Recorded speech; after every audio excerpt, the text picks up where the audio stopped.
આ કથાયાત્રામાં જતા પૂર્વ એક અનુષ્ઠાન, કારણ કે આ કથાયાત્રાનો મુખ્ય હેતુ છે મંત્ર જાપ, નામ સંકીર્તન. મંત્ર જાપ એટલા માટે છે કે કલયુગમાં આપણને તરવાનું સાધન એ મંત્ર જ છે.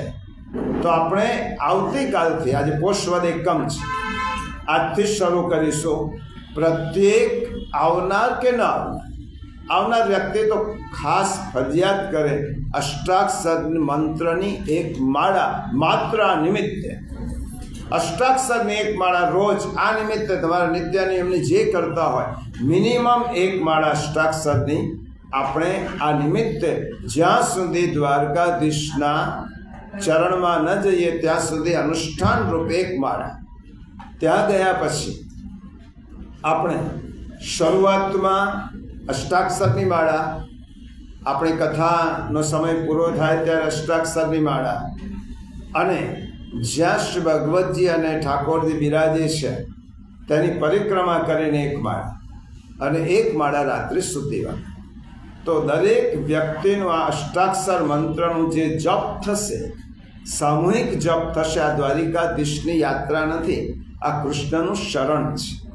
આપણે તેમની શરણાગતિમાં જઈએ છીએ, અને આ શરણાગતિમાં જ્યારે પ્રભુને જઈએ છીએ ત્યારે આપણી થોડીક સાધના હોવી જોઈએ.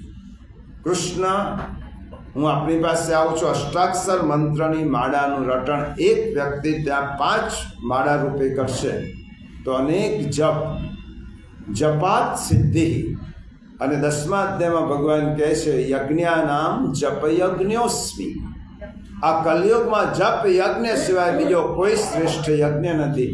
તો આપણે આ અનુષ્ઠાન સાથે ત્યાં જવાનું છે. ત્યાં પણ ભગવાન નામ સ્મરણ જેટલું શક્ય હશે એટલું કરવાનું છે. જુદી જુદી બેઠકો પર, જુદા જુદા વિષયો પર આપણે સત્સંગ રાખીશું. દ્વારિકાધીશ પ્રભુની જે લીલાઓ છે તેનું વર્ણન કરીશું.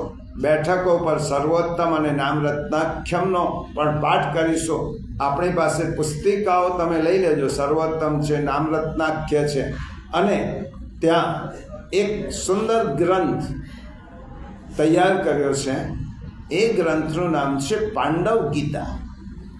આ એક નાની 80 શ્લોકોની એક નાનકડો બહુ સુંદર, મહાભારતના બધા જ પાત્રોએ શ્રી કૃષ્ણ પ્રભુનો એક એક શ્લોકથી સ્તુતિ કરી છે. એમાં અર્જુન પણ આવી જાય, ગાંધારી પણ આવી જાય, ધૃતરાષ્ટ્ર પણ આવે. બધા જ જે મહાભારતના પાત્રો છે એક એક શ્લોક, એક એક શ્લોકોમાં 80 પાત્રોએ શ્રી કૃષ્ણ ભગવાનના જુદા જુદા સ્વરૂપોને ધ્યાનમાં રાખીને સ્તુતિ કરી છે. એ પાંડવ ગીતાના 80 શ્લોકો છે.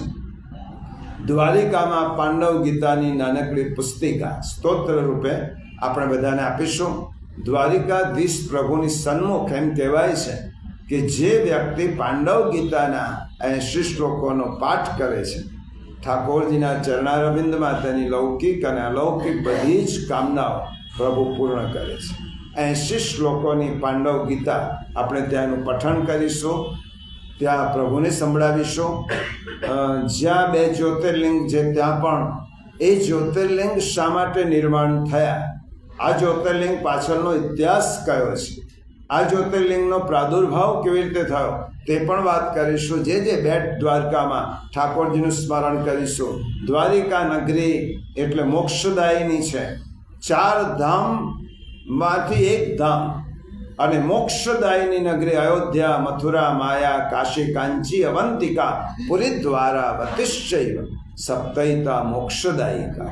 અને એટલા માટે પ્રિયજનો આ યાત્રાનું આયોજન ઠાકોરજીએ જ હમણાં જ આપણે કર્યું. પ્રભુએ જ પ્રેરણા આપી. ઘણા લોકો કે દ્વારકા કેમ રાખ્યું? અમે રાખ્યો જ નથી, પ્રભુએ રખાવ્યું છે. પ્રભુની દ્વારિકાધીશની ઈચ્છા હતી કે 10 વર્ષનું અધ્યયન કર્યા પછી આ લોકો મારા શરણમાં મારી પાસે આવે અને પ્રભુના દર્શન કરતાં કરતાં આપણામાં ગીતા છે, કૃષ્ણ ભક્તિ છે, આ બધું અંદર ઓટોમેટિક પ્રભુ જ તેનો ઉદ્ભવ કરશે. એટલા માટે આ યાત્રા ખૂબ સુંદર રીતે આયોજકોએ તો બધી જ વ્યવસ્થા